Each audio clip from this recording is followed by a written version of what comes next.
What happened when the bully teacher found out that I am the principal's daughter? My mom became principal at my school the summer before my junior year. I asked her not to tell anyone because I didn't want special treatment. I didn't want kids thinking I got good grades because my mom ran the school. She agreed and kept it quiet. Nobody knew. I had my dad's last name anyway, so it wasn't obvious. Mrs. Holloway taught AP English and her daughter Brooke was in my class. Brooke was fine at English, but I was better. That's not me bragging. It was just true. I got higher scores on every essay. I participated more in discussions. I actually did the readings. And Mrs. Holloway absolutely hated me for it. It started small. She'd call on Brooke to answer questions even when my hand was up first. She'd praise Brooke's essays in front of the class, but never mention mine even when I scored higher. When we did group discussions, she'd cut me off mid-sentence to let Brooke talk. I told myself I was imagining it. Then it got worse. She started grading me harder than everyone else. I turned in an essay that I knew was good and got a C-. Brooke turned in an essay with actual spelling errors and got an A. When I asked Mrs. Holloway about my grade, she said my analysis was superficial and I needed to try harder. She said maybe this class was too advanced for me. She said not everyone is cut out for AP-level work. I rewrote the essay exactly the way she wanted, and she gave me a C. She said I still wasn't grasping the material. Brooke got moved to the front row. I got moved to the back corner. Holloway would make little comments when she passed my desk. Things like, I hope you're actually paying attention today, or let's see if you can keep up with the rest of the class. She'd say them quiet enough that only I could hear. When I tried to report it to my mom, I stopped myself. I wanted to handle this on my own. I didn't want to be the kid who ran to the principal every time something was unfair, so I just kept my head down and did my work. The snap happened during our midterm presentations.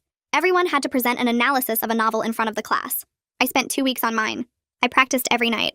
I knew it was the best work I'd ever done. Brooke went before me. Her presentation was fine. Nothing special. She read off her notes the whole time and mispronounced the author's name twice. Mrs. Holloway stood up and clapped when she finished. She said it was one of the finest student presentations she'd seen in her 15 years of teaching.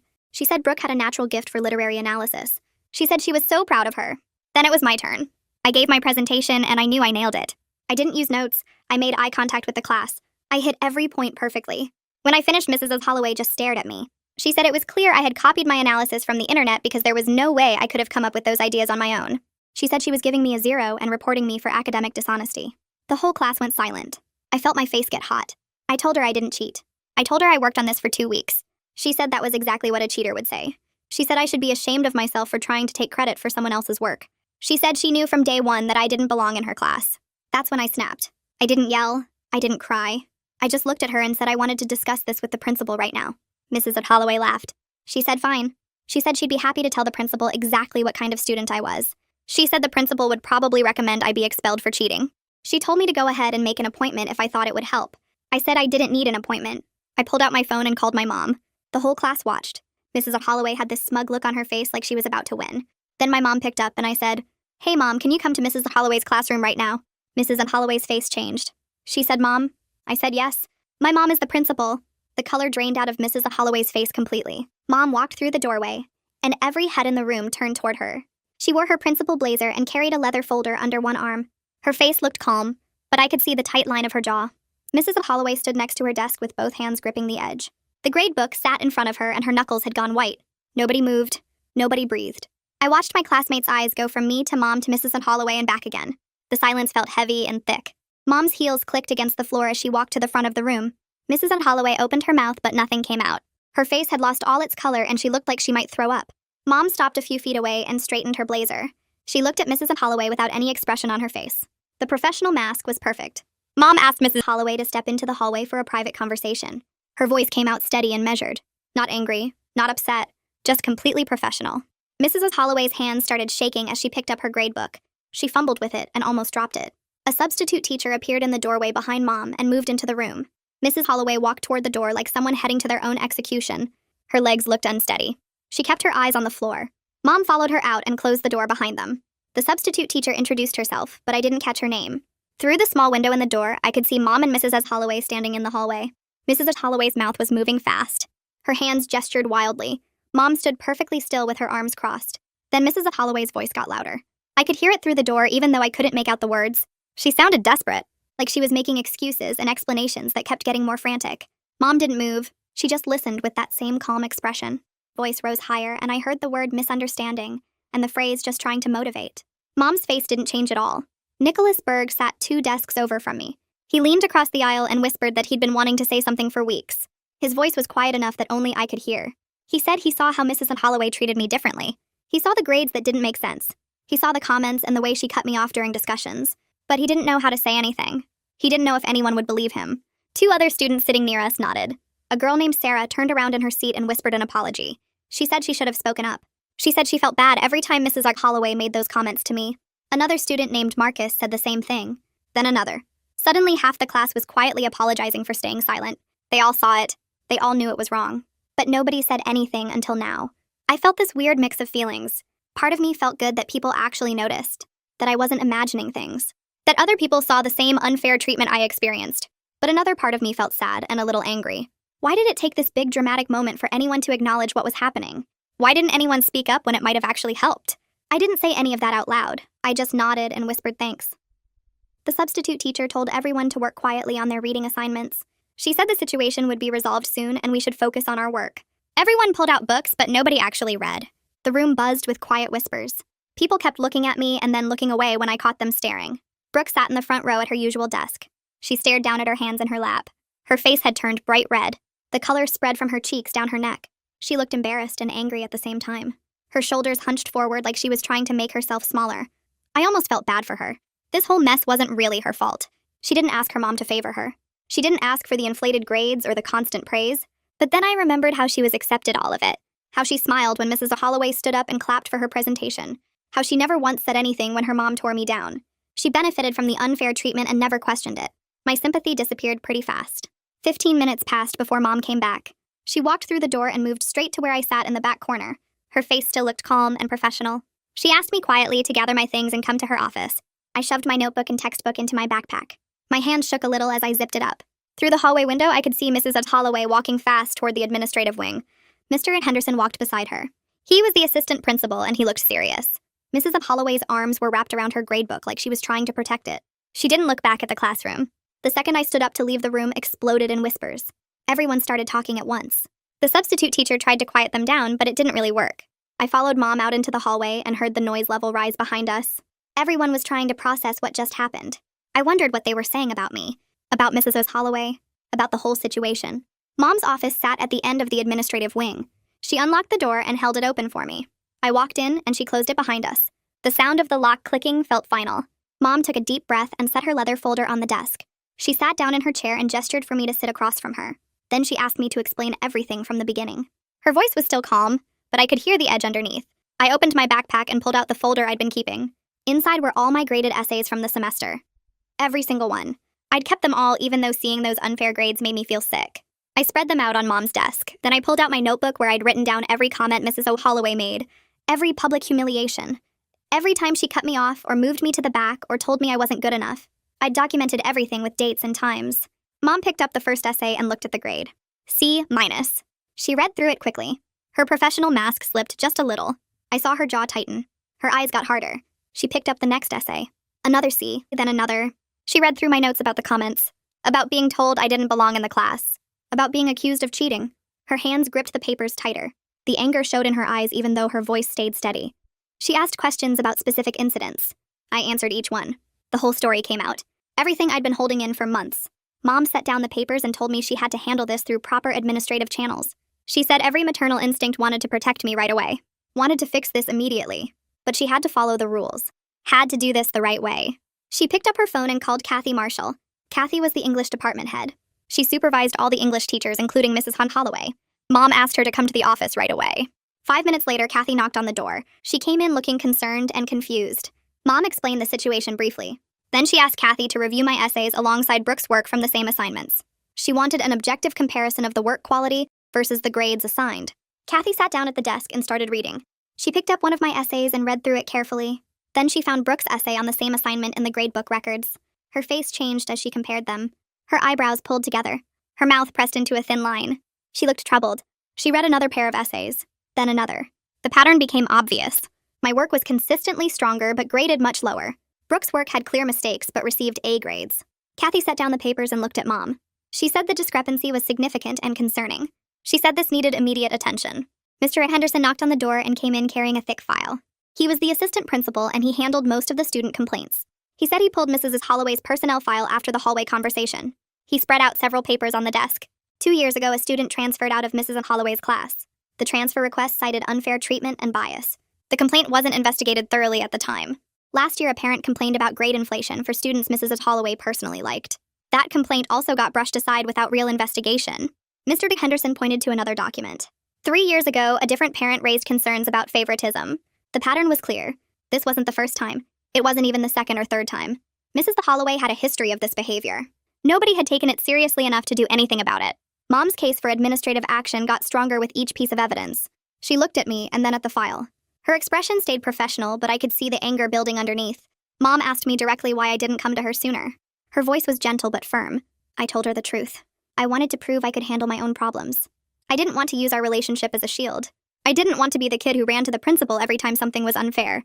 I wanted to deal with it myself. Mom nodded slowly. She understood. But then she said something that made me stop and think. She said suffering in silence isn't strength when someone in authority is abusing their power. She said there's a difference between being independent and allowing yourself to be victimized. She said speaking up when something is wrong isn't weakness. It's actually the stronger choice. We talked for a while about that difference. About when to handle things yourself and when to ask for help. About recognizing when a situation is beyond your ability to fix alone. I realized she was right. I should have spoken up weeks ago. I should have told her when the grading first got unfair, when the comments started, when Mrs. Holloway moved me to the back corner and started undermining everything I did. I thought I was being strong by handling it alone. But really, I was just letting the abuse continue. Kathy Marshall gathered up my essays and stood. She said she would take them to be regraded by 2 other AP English teachers. Teachers who didn't know anything about the situation or the context. Mom explained this would provide an objective assessment of my work quality. It would establish whether Mrs. Holloway's grades were professionally defensible or clearly biased. The process would take a few days, but it was necessary to build a proper case for disciplinary action. A case that would hold up to any challenge or appeal. Kathy promised to handle it quickly and keep everything confidential. She left with the essays in a folder. Mr. Henderson stayed to discuss the next steps. Mom talked about placing Mrs. Holloway on administrative leave pending investigation, about reviewing all her grade records for patterns of bias, about interviewing students who might have witnessed the unfair treatment. The administrative process was starting. Finally, someone was taking this seriously. Finally, something was being done about it. Mom told me the next morning that I'd be working in the library during English class while the investigation moved forward. She walked me there herself before first period and explained the situation to the librarian. The space felt quiet and empty compared to a regular classroom. I sat at one of the back tables with my textbooks spread out, trying to focus on homework for my other classes. Around mid-morning, a woman I didn't know walked over and pulled out the chair across from me. She introduced herself as Anastasia Waters, the school counselor. She said Mom had asked her to check in and see how I was handling everything. I told her I was fine. She gave me this look that said she didn't believe me but wasn't going to push. She explained that her office was always open if I needed someone to talk to about the stress or the humiliation of what happened. She left her card on the table and said sometimes it helps to process these things with a neutral person who isn't involved. I thanked her and meant it. But honestly, I mostly just felt relieved that adults were finally taking this seriously and actually doing something about it instead of telling me to work harder or try to get along better with Mrs. Holloway. 2 days passed slowly in the library. I finished all my homework for the week and started reading ahead in my textbooks. Other students would glance at me when they came in during their free periods, but nobody asked questions. On Thursday afternoon, Mom called me to her office. Kathy was already there with a folder of papers spread across the desk. She looked up when I came in, and her expression was serious but satisfied. She told me the regrading was complete. 2 other AP English teachers had reviewed all my essays without knowing anything about the situation or whose work they were evaluating. My scores came back dramatically different. Every single essay received an A grade from both reviewers. One teacher had written detailed comments praising my analysis and writing style. The other had noted that my work showed exceptional understanding of the material. Kathy set the papers in front of Mom and pointed to the grade comparisons. The evidence of Mrs. Holloway's bias was now undeniable and documented in black and white. Mom looked at the papers for a long time without speaking. Then she picked up her phone and asked her assistant to schedule a formal meeting with Mrs. Holloway for Friday afternoon. I went back to the library but couldn't concentrate on reading anymore. My phone buzzed with a text from Nicholas. He said word was spreading through school that something major had happened in Mrs. Holloway's class. Most students didn't know the specific details, but everyone was talking about it. He said several of our classmates had approached him asking if there was anything they could do to help. They wanted to provide statements about what they'd witnessed if it would help my case. I forwarded his message to Mom. Within an hour, she had Mr. Henderson send an email to students in my English class. The email explained that the school was conducting an investigation into teacher conduct, and any students who witnessed relevant incidents could submit voluntary written statements. The statements would be kept confidential and used only for administrative purposes. No student would face any negative consequences for participating or choosing not to participate. By Monday morning, 8 students had submitted detailed statements. Mr. Henderson brought them to Mom's office in a thick folder. I sat there while Mom read through each one out loud. The first statement came from a girl who sat near me in the back corner. She described Mrs. Holloway would make comments under her breath when walking past my desk. comments about paying attention and keeping up with the class. She said it made her uncomfortable because I was clearly one of the best students, and the comments seemed designed to embarrass me. The second statement came from Nicholas. He documented 3 specific instances where Mrs. Holloway cut me off mid-sentence during class discussions to let Brooke speak instead. He noted that it happened even when I was making valid points and Brooke's contributions were less developed. A third student described the grading discrepancies. She sat near both Brooke and me and had seen our graded essays multiple times. She said my work was consistently stronger but received lower grades. She mentioned feeling confused about the disconnect between quality and scores. Another statement talked about the atmosphere of bias in the classroom. The student said it was obvious to everyone that Mrs. Holloway favored Brooke and treated me unfairly. Several students had discussed it privately but didn't know how to report a teacher's conduct without proof. 2 more statements specifically mentioned the midterm presentation incident. Both students said my presentation was clearly superior to Brooke's, but Mrs. Holloway's reactions were completely opposite. They described feeling shocked when Mrs. Holloway accused me of cheating. One student wrote that the accusation seemed to come from nowhere and made no sense given the quality of my work all semester. The statements corroborated everything I had experienced. They added credibility to the formal complaint and showed this wasn't just my perception or sensitivity. Other people had witnessed the pattern and recognized it as wrong. Friday afternoon arrived and Mrs. Holloway showed up for her disciplinary meeting with a union representative. I wasn't in the room, but Mom told me later what happened. Mrs. Holloway came in on the defensive immediately. She claimed I was actually performing poorly in her class, and she'd been trying to motivate me to improve through tough feedback. She said I was only complaining now because I wanted special treatment as the principal's daughter.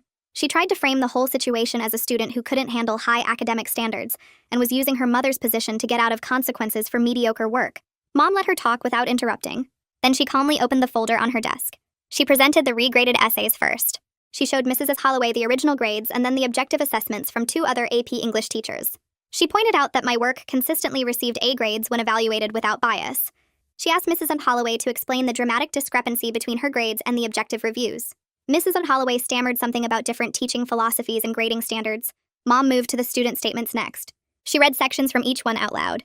The preferential treatment of Brooke, the public put-downs directed at me, the obvious grading discrepancies, the general atmosphere of bias that other students had noticed and felt uncomfortable about.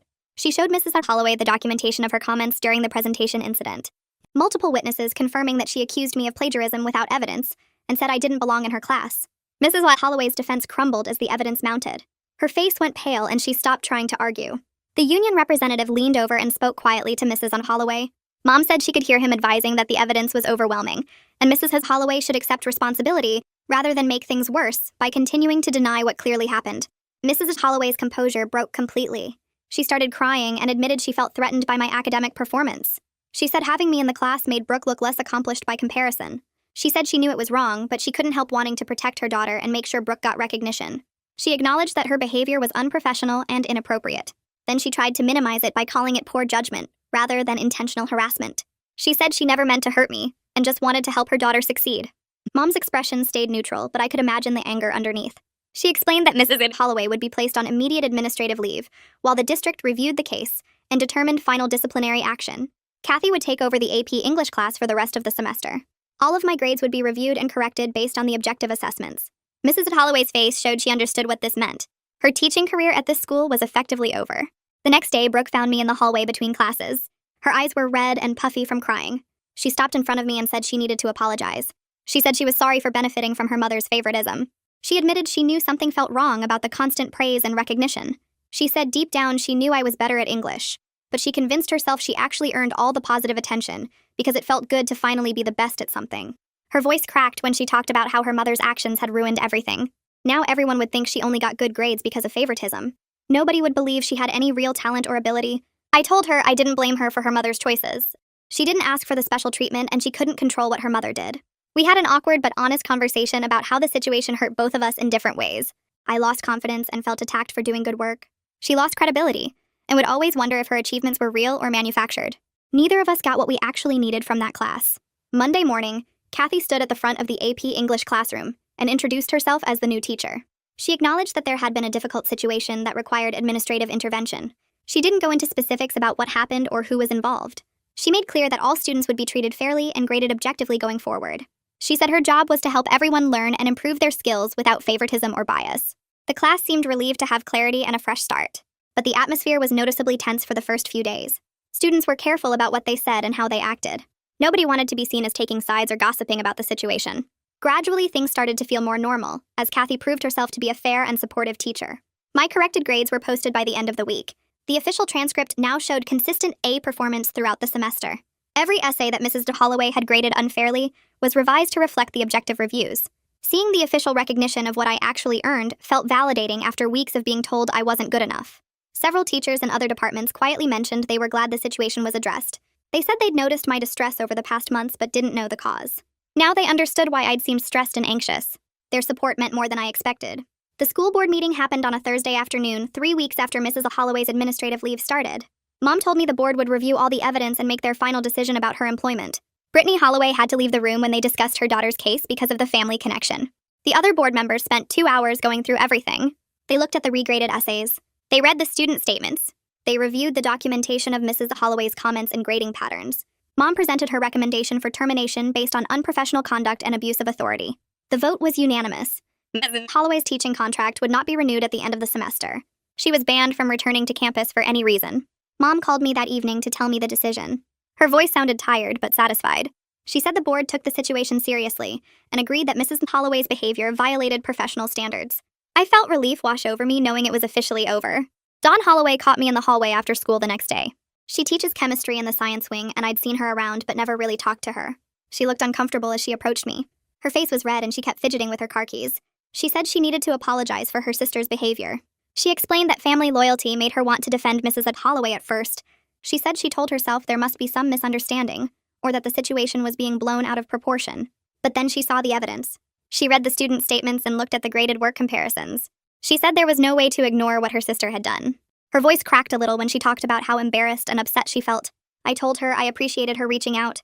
I said I didn't hold her responsible for her sister's choices.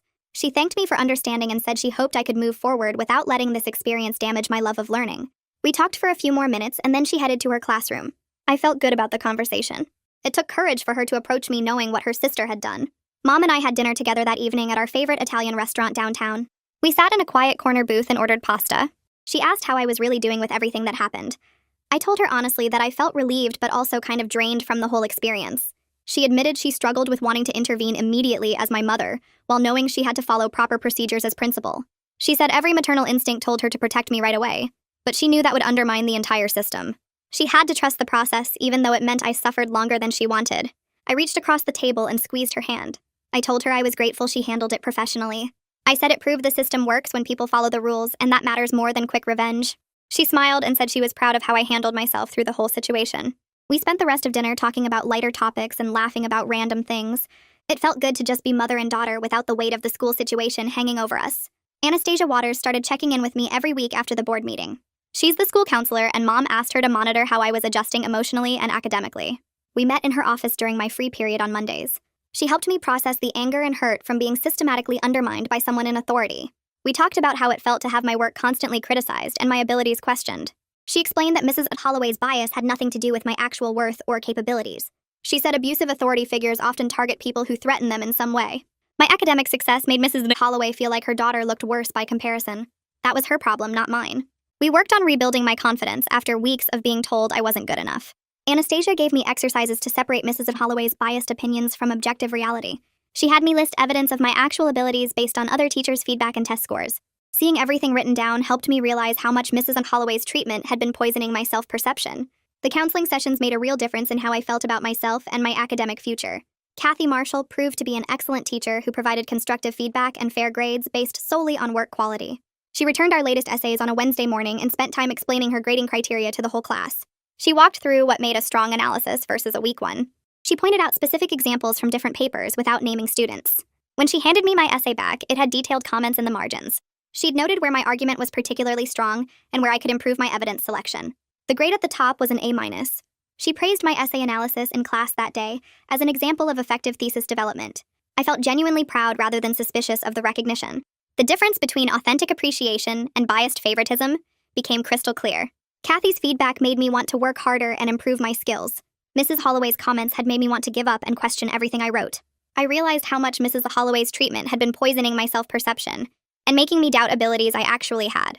Nicholas and I became closer friends through the aftermath of the situation. He started sitting with me at lunch, and we'd talk about what happened. He felt guilty about not speaking up sooner when he witnessed the unfair treatment. I told him I understood why he stayed quiet. Challenging a teacher's authority is scary and risky. He said watching me advocate for myself taught him something important about standing up for what's right, even when it's difficult. We started studying together for the upcoming AP exams. He helped me prepare for the next major presentation assignment since that's what triggered the whole confrontation with Mrs. Holloway. We practiced in the library after school and he gave me feedback on my delivery and content. Having a friend who witnessed everything and validates my experience helped reduce the lingering self-doubt. He reminded me that everyone in class saw Mrs. Holloway's bias and knew I didn't deserve that treatment. His support made me feel less alone in what I'd gone through. Transferred to a different AP English section taught by another teacher at the start of the next grading period. I saw her talking to the guidance counselor about the schedule change one afternoon. She looked relieved when she left the office with her new class assignment. She found me in the hallway a few days later and explained her decision. She said she needed a fresh start without the shadow of her mother's actions hanging over every class.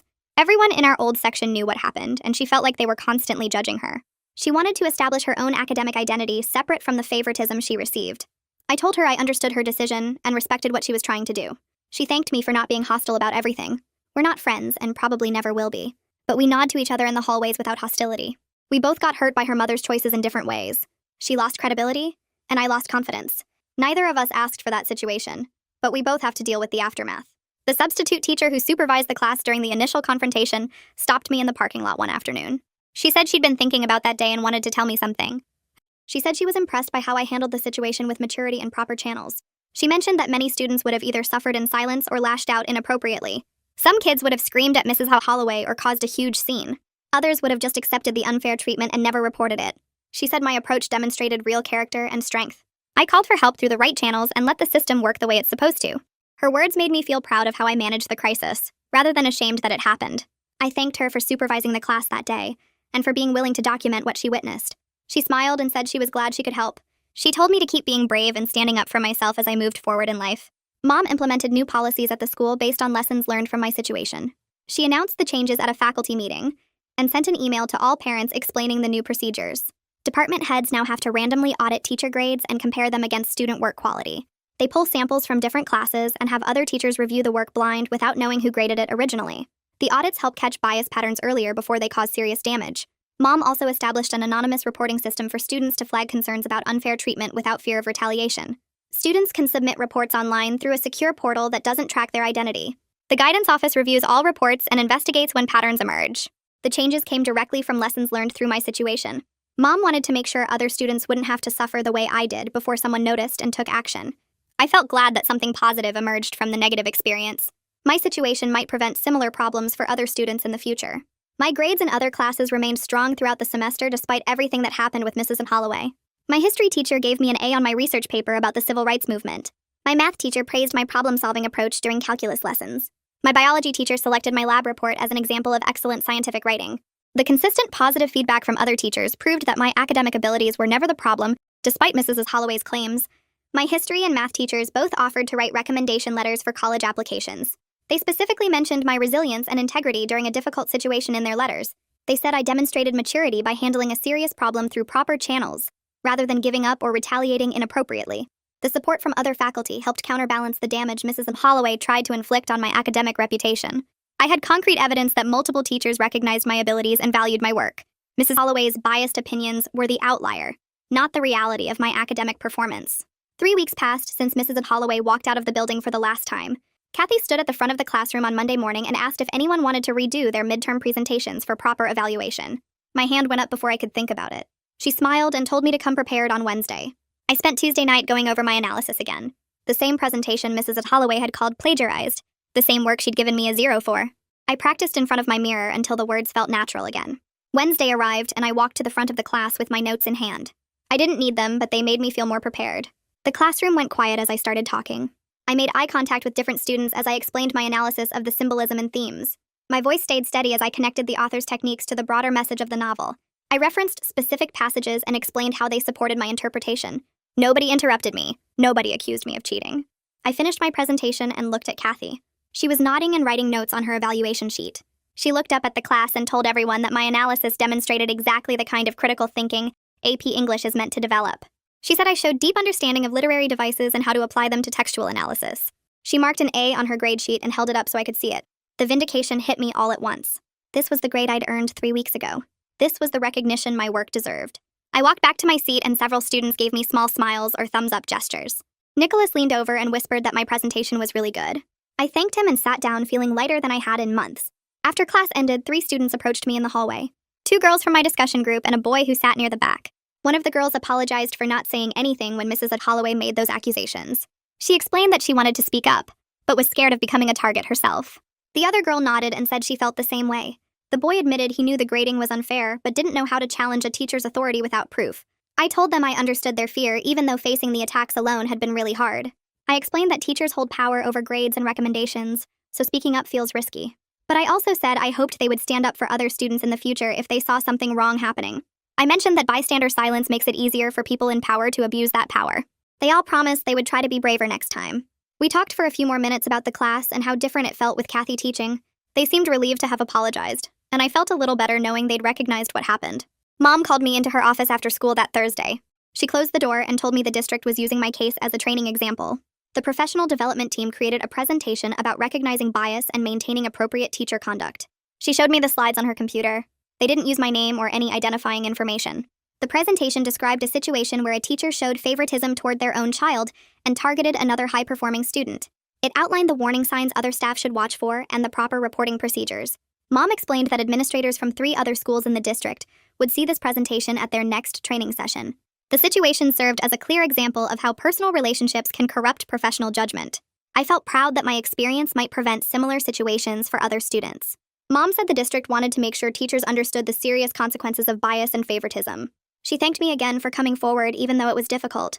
I told her I was glad something positive came from what happened. I started working on my college application essays in November. One of the prompts asked about overcoming a significant challenge. I wrote about the experience with Mrs. Holloway. The essay focused on learning when to ask for help and recognizing that self-advocacy isn't weakness. I explained how I initially tried to handle everything alone because I didn't want special treatment. I described the moment I realized that suffering in silence wasn't strength when someone in authority was abusing their power. I wrote about calling my mom and using proper channels to address the injustice. The essay ended with reflections on the importance of speaking up and trusting the systems designed to protect students. My English teacher reviewed the draft and said it was powerful and honest. Mom read it and got emotional. She said it showed real maturity and self-awareness. I submitted the essay to 5 different colleges. 3 months later, several admissions counselors mentioned during acceptance calls that the essay stood out. One counselor said it demonstrated unusual maturity for a high school student. Another said the honest reflection on a difficult situation showed character and growth. Transforming the negative experience into meaningful personal growth felt like taking back power. Mrs. Holloway tried to steal from me. Kathy assigned a major research paper in December worth 30% of our semester grade. The assignment required 15 pages analyzing a contemporary novel through multiple critical lenses. I threw myself into the work with renewed confidence. I chose a novel about immigration and identity. I spent 2 weeks reading criticism and taking notes on different theoretical approaches. My outline covered feminist theory, post-colonial analysis, and psychological perspectives. I wrote the first draft over winter break and revised it 3 times before submission. Without the constant undermining and biased grading, I remembered why I actually loved English literature and analysis. The research and writing process felt exciting instead of stressful. I turned in the paper on the deadline and waited for feedback. Kathy returned papers 2 weeks later with detailed comments written in the margins. My paper earned a 98, the highest grade in the class. Her feedback praised the depth of my research and the sophistication of my argument. She wrote specific comments about passages she found particularly insightful. The detailed response showed she took time to appreciate the nuances of my writing style and analytical approach. The college prep workshop started in January for all juniors planning to apply to 4-year universities. Brooke and I ended up in the same session by random assignment. The counselor divided us into groups of 4 to work on a mock application project.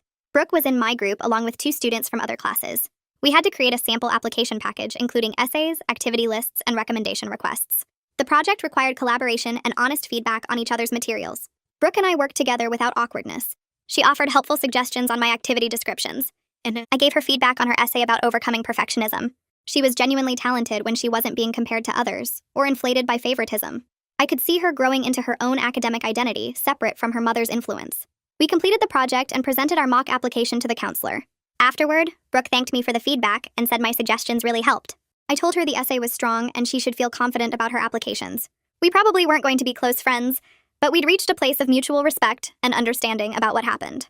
Mom mentioned during dinner one evening that Mrs. Holloway accepted a teaching position in a different district. She was starting fresh at a school where her reputation wasn't damaged. The new position came with requirements for additional professional development and regular evaluations. Mom explained that the district wanted to give her a chance to learn from her mistakes if she took genuine responsibility. Part of me wished she'd been blacklisted from teaching entirely. I didn't think she deserved another opportunity to potentially harm students. But Mom said people deserve chances to learn and grow if they acknowledge their errors and work to change. She believed in redemption and second opportunities when someone showed real commitment to improvement. I wasn't sure I was that forgiving yet. The hurt and humiliation were still too fresh. But I appreciated Mom's perspective on growth and change even if I didn't fully agree with it. The AP exam was scheduled for early May. As the date approached, I felt genuinely prepared rather than anxious about sabotage or unfair grading. Kathy's teaching had reinforced my skills and knowledge over the past months. She filled in gaps that Mrs. Holloway's bias created by withholding proper instruction and feedback. We spent weeks reviewing literary terms, practicing essay structures, and analyzing sample passages. Kathy held review sessions after school for students who wanted extra practice. I attended every session and worked through practice exams. The preparation felt thorough and supportive. I walked into the exam confident in my abilities and grateful for teachers who actually helped me learn. The test lasted 3 hours with multiple choice questions and essay responses. I finished each section feeling good about my answers and analysis. The external evaluation would provide objective proof of my skills regardless of any teacher's personal bias. Nicholas and I celebrated finishing the AP exam by getting ice cream at the shop near school. We sat outside in the warm May sunshine and talked about how relieved we felt. He mentioned that watching me handle the Mrs. Holloway situation inspired him to stand up to his own father. His dad had been pressuring him to apply only to engineering programs at specific universities. Nicholas wanted to study environmental science at a school with strong field research opportunities. He said seeing me advocate for myself showed him that respecting authority doesn't mean accepting mistreatment. He told his father he was applying to the schools he wanted regardless of his dad's preferences. They had several difficult conversations, but Nicholas held firm on his choice. He said sometimes challenging unfairness is the right thing to do even when it's scary. I felt proud that my experience helped him find his own courage. We finished our ice cream and walked back toward school talking about our college plans and summer jobs. The AP exam scores arrived in July through the College Board website. I logged in early on the release day and clicked through to my results. A 5 appeared on the screen, the highest possible score. I stared at the number for a full minute, letting it sink in. The objective external evaluation confirmed what I always knew about my abilities. Mrs. Holloway's grades reflected her bias rather than my actual performance. I had concrete proof now that couldn't be disputed or questioned. I took a screenshot of the score report and sent it to Mom. She called immediately and congratulated me. She said she never doubted my abilities but knew the external validation would feel important. I printed the score report and bought a simple black frame at the store. I hung it on my bedroom wall next to my desk. Every time I looked at it, I remembered to trust my own assessment of my abilities, regardless of others' opinions. The score became a reminder that truth and merit eventually reveal themselves, even when someone tries to hide or deny them. Mom picked me up from the school that same afternoon. The score report arrived and drove us to this Italian restaurant she'd been wanting to try. We sat at a table by the window with the summer sun streaming in, and ordered pasta and garlic bread. She raised her water glass and said she was proud of me for more than just the test score. She said watching me navigate that whole semester taught her things about being both a mom and a principal. She admitted she struggled with wanting to fix everything immediately when she saw me hurting, but following proper procedures showed her that systems work when you use them correctly. She said creating the anonymous reporting system and the grade audit policies came directly from realizing problems need to be caught earlier. We clinked our glasses together and she said we both survived something really hard and came out better for it. The first day of senior year arrived and I walked into my AP literature class with a different teacher who knew nothing about last year's drama. My schedule had 3 more AP classes, and I felt ready for all of them. When the literature teacher asked for volunteers to analyze a passage, I raised my hand without that sick feeling in my stomach, wondering if I'd get shut down. I gave my answer and she nodded and said that was an excellent observation. During the discussion, I participated 3 more times and nobody cut me off or made me feel stupid. After class, I realized I hadn't second-guessed myself once during those 50 minutes. Last fall felt like it happened to a different person. 2 weeks into the semester, Kathy stopped me in the hallway and asked if I'd be interested in peer tutoring for younger students who struggled with English. She said my essays showed I understood concepts clearly and could explain things in ways that made sense. I started meeting with 3 sophomore students twice a week in the library. One girl couldn't figure out how to structure a thesis statement, and I showed her the method that worked for me. Another student kept mixing up different literary devices, and I made flashcards that helped him remember. Watching them improve and seeing their confidence grow made me realize how much I'd learned. Working with them also made me think maybe I wanted to teach someday. Not like Mrs. Holloway, obviously, but helping people understand things they found confusing felt really satisfying. I was walking to my car after tutoring one afternoon when I saw Dawn loading boxes into her trunk in the teacher parking lot. She waved me over and asked how senior year was going. I said it was going well and asked about her. She said her sister got a position at a school in the next county and seemed to be doing better. Dawn mentioned that Mrs. Holloway started seeing a therapist to work through whatever made her act so unprofessionally. She thanked me for handling everything through the right channels instead of trying to destroy her sister completely. She said the consequences were serious, but not permanently devastating, and her sister had a chance to learn and improve. I told her I was glad to hear Mrs. Holloway was working on herself. I meant it too, even though I had zero interest in ever talking to her directly. Mom and I were eating dinner at home a few weeks later when she brought up the anonymous reporting system. She said student complaints about unfair treatment went up significantly since the system launched. But she saw that as positive because problems were getting addressed before they became major situations. She told me about 2 cases where teachers were showing favoritism, and the department heads caught it through grade audits. Both situations got resolved through coaching and mediation without needing formal discipline. She said the whole school culture shifted toward accountability. Teachers knew someone was paying attention, and students knew they had a way to speak up safely. I felt proud that my awful experience led to changes that helped other people. College application season hit full force in October, and I submitted my applications with a transcript full of strong grades and test scores that actually reflected my abilities. My recommendation letters came from teachers who knew my work quality and character. The essay I wrote about learning to advocate for myself tied everything together in a way that felt honest and real. I wasn't hiding what happened or pretending it didn't affect me, but I also wasn't letting it define me as a victim. I presented myself as someone who faced unfair treatment and handled it the right way. Someone who learned when to ask for help and how to use proper channels to address problems. I felt confident that colleges would see my true abilities instead of a story shaped by one person's bias. Nicholas texted me in November saying he got accepted to his dream school for environmental science. He said he never would have applied there if watching me stand up to Mrs. Holloway hadn't given him courage to stand up to his dad. His father wanted him doing engineering at specific universities, but Nicholas held firm on his own choice. We met for coffee to celebrate, and he said our friendship during that difficult semester taught him that supporting each other through hard things makes you stronger. We promised to stay in touch during college and keep encouraging each other. I was at a school event in December when Brooke walked up to me looking nervous but excited.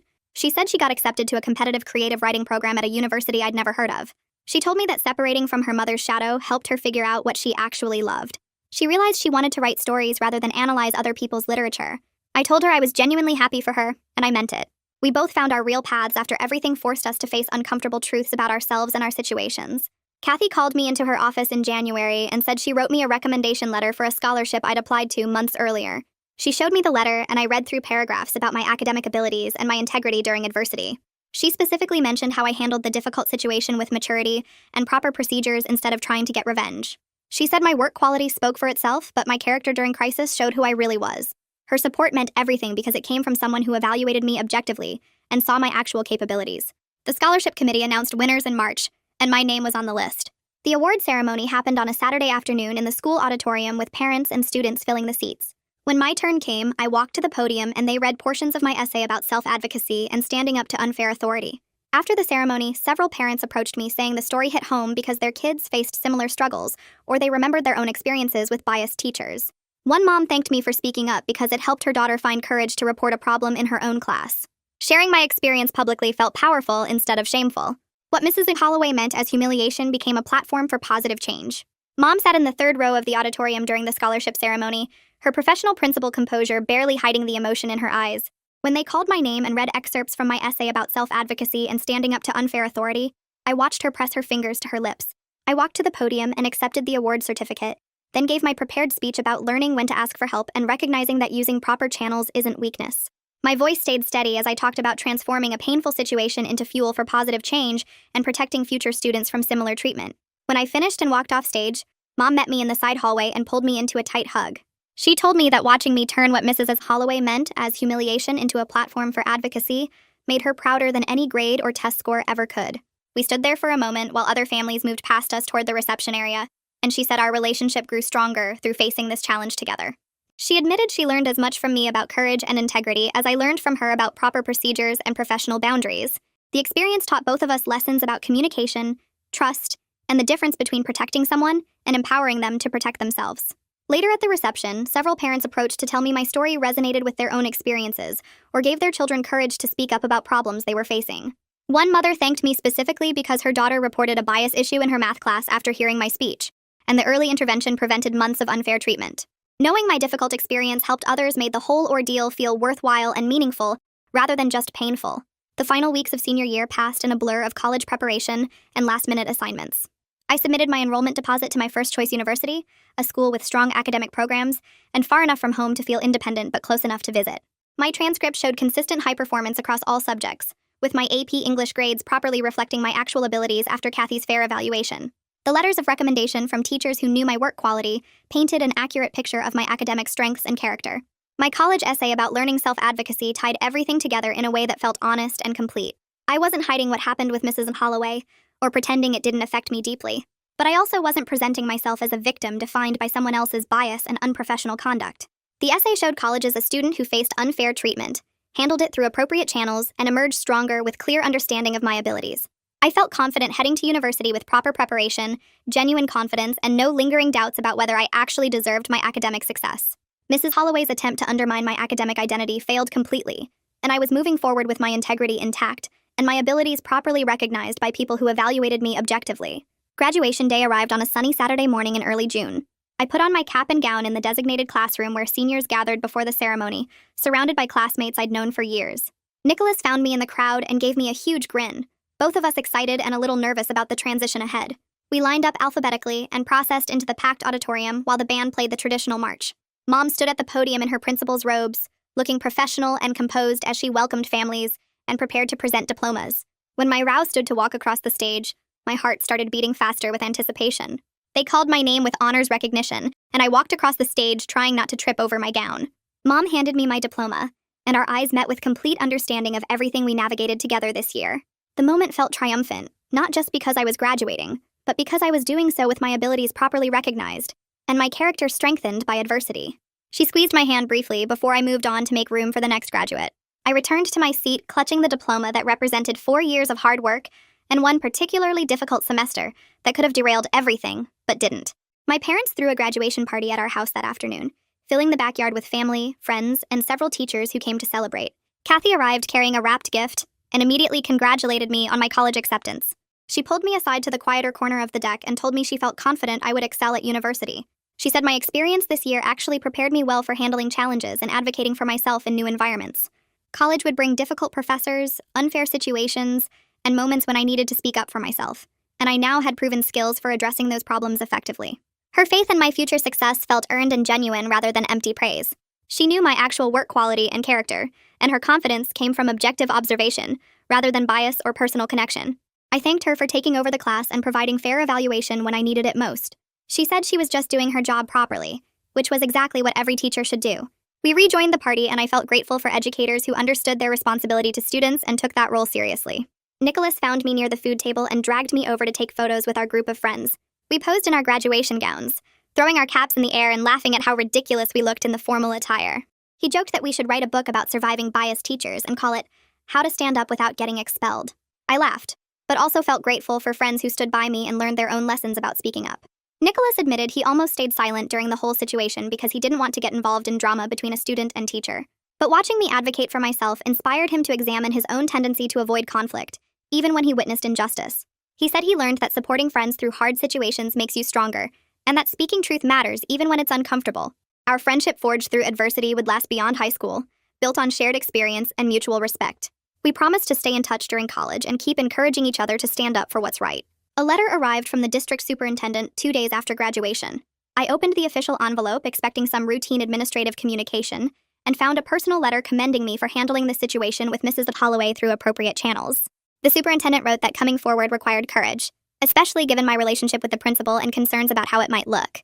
My decision to report through proper procedures rather than seeking revenge or trying to handle it privately contributed to important policy changes that would protect future students from similar treatment.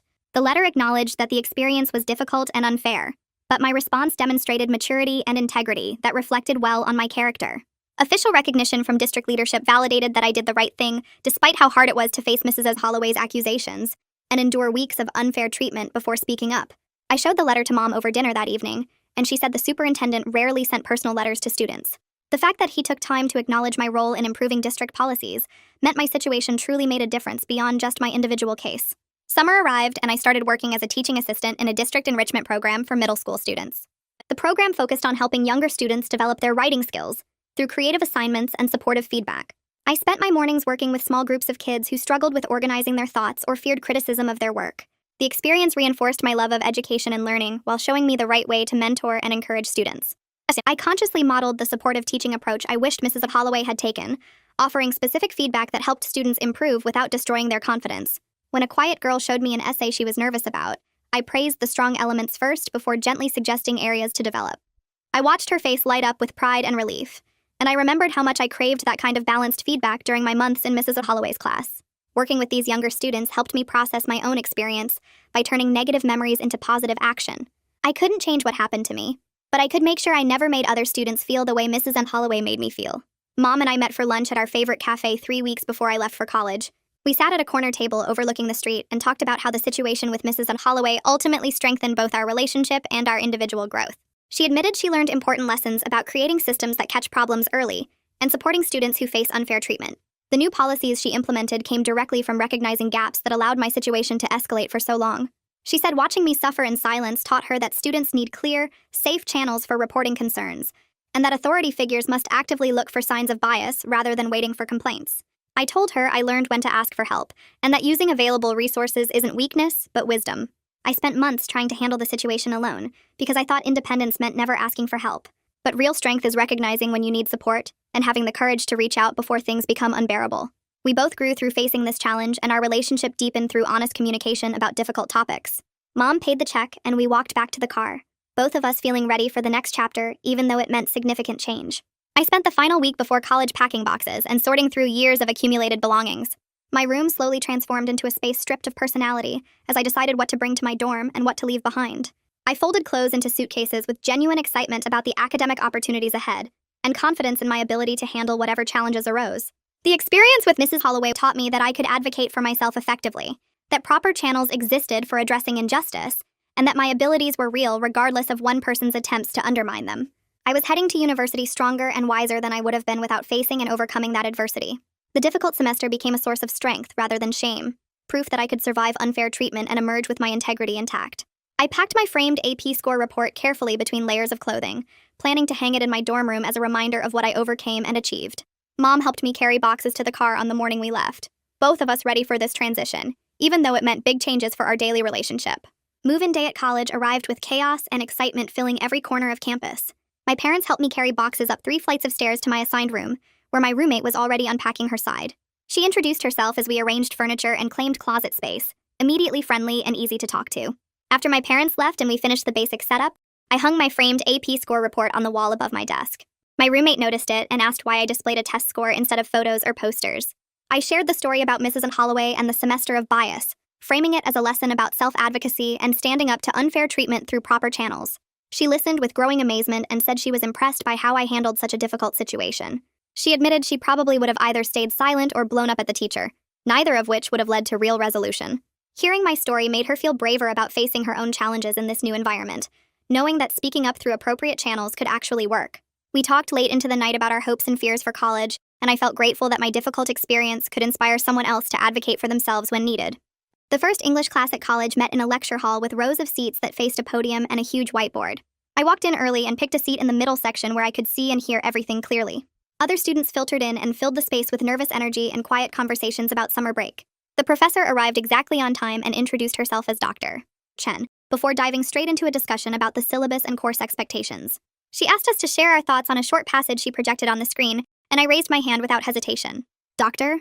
Chen called on me and I gave my analysis of the symbolism and structure, explaining my interpretation with specific examples from the text. She nodded and said that was an excellent observation, then asked follow-up questions that pushed me to develop my ideas further. The feedback felt different from anything I experienced with Mrs. Holloway, because Dr. Chen was genuinely interested in my thinking process, rather than trying to prove me wrong. Other students contributed their perspectives, and Dr. Chen treated each comment with the same constructive engagement, building on good points and gently redirecting unclear arguments. I participated in 3 more discussions during that first class, and each time I felt more confident in my ability to analyze literature and express complex ideas clearly. The difference between fair evaluation and biased treatment was so obvious now that I wondered how I ever doubted my own abilities when Mrs. Holloway was tearing me down. My phone rang during my second week at college while I was sitting on my bed organizing notes from classes. Mom's name appeared on the screen and I answered immediately, eager to tell her how well everything was going. She asked about my classes and roommate and social life, and I told her I was genuinely thriving in ways I hadn't expected. The academic work was challenging, but fair. My roommate was becoming a real friend, and I felt comfortable being myself without worrying about hidden agendas or unfair treatment. Mom sounded relieved and happy to hear the positive update, then shared some news about the high school that made me sit up straighter. The new policies she implemented after my situation had already identified 2 other cases of teacher bias, before they got as bad as mine did. One involved a math teacher who consistently graded athletes more leniently than other students, and another involved a history teacher who gave lower participation grades to students who disagreed with his political views. Both situations got addressed quickly through the new anonymous reporting system and grade auditing process, with the teachers receiving coaching and closer supervision rather than termination. Mom said knowing that other students were being protected from suffering the way I did made all the difficult decisions worth it. I told her I felt the same way, and that turning my bad experience into something that helped others made the whole ordeal feel meaningful, instead of just painful. I sat at my desk in the dorm room 3 days later, finishing my first college essay for Dr. Chen's class. My roommate was at the library studying for a chemistry exam, and the room was quiet, except for the sound of my fingers on the keyboard. The essay analyzed themes of identity and belonging in the novel we discussed during the first week, and I felt genuinely excited about submitting it rather than anxious about unfair grading. Every sentence I wrote reflected my actual understanding and interpretation, without second-guessing whether a teacher would twist my words or claim I didn't understand the material. The confidence in my abilities that Mrs. Holloway tried so hard to destroy felt stronger than ever, rebuilt through proper support from Mom and the school administration, objective evaluation from teachers who graded fairly, and my own determination to not let one person's bias define my worth. I read through the essay one final time, made a few small edits to strengthen my argument, and clicked the submit button feeling proud of my work. The whole experience taught me that speaking up when something is wrong isn't weakness or complaining. It's necessary self-advocacy that protects not just yourself but potentially others facing similar situations. I was grateful for everyone who helped me get through that difficult semester and reach this point where I could focus on learning and growing without fear of unfair treatment. But mostly I was grateful for myself for having the courage to make that phone call and say the words that changed everything.